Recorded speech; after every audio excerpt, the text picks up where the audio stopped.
Poliisi esatuludde enteekateeka z'abakyala ababadde bakungaanidde mu kibuga Kampala nga baagala okwekalakaasa olw'ebigambo ebyayogeddwa omusumba Rogers Bujingo nga byasaasaanidde ku mikutu gy'amawulire egy'enjawulo.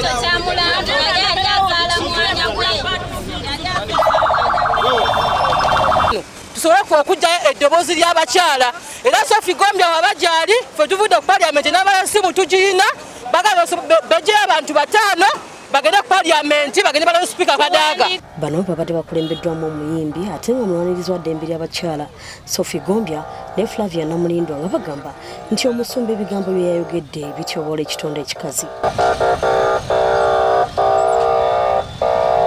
Omusumba Bujingo aliko bye yayogera ebikwata ku mukyala we abantu bye bagamba nti byali tebisaana kwanika.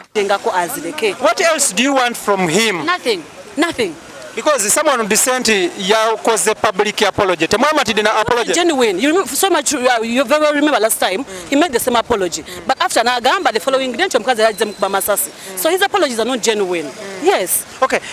Determining the apology is genuine, not biased. Governor Flavia, I am sorry. Chisinzo Ejoogo Demugundichi. Bogamba, you are sorry. At no younger Zake Bigambe Biala. Chiba Chanjaulo.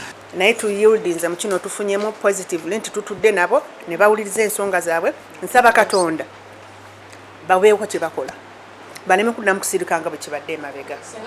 Ku nsonga eno omwogezi wa poliisi mu Kampala n'emirwano Patrick Onyango agamba nti tewali yakwatiddwa wabula naawe abakyala amagezi okusooka ng'okusaba poliisi olukusa nga balina enteekateeka ng'eno. Singa babadde n'olukusa singa twabakkiriza okukola ki okugenda mu maaso ne kye baakola kituufu naye twali ali mu kaduukulu kaffe bonna bazze wano ne tutula wamu mu meeting ne tugonjola ensonga. Onyango ategeezezza nti bawandiikidde omusumba Bujingo ebbaluwa emuyita ajje boogere ku nsonga eno. Komanda wa KMP Mwami Kafeero n'agamba nti yamaze dda okukubira Pastor Bujingo simu ng'amugamba nti ajja kujja enkya wano boogere ku nsonga zino tagenda kujjanga suspect agenda kujjonga omuntu twogere naye. Omusumba Bujingo asumba ekkanisa ya House of Prayer Ministries International esangibwa Makerere nga ye nannyini mikutu egya radio ne TV ebya Salt Media.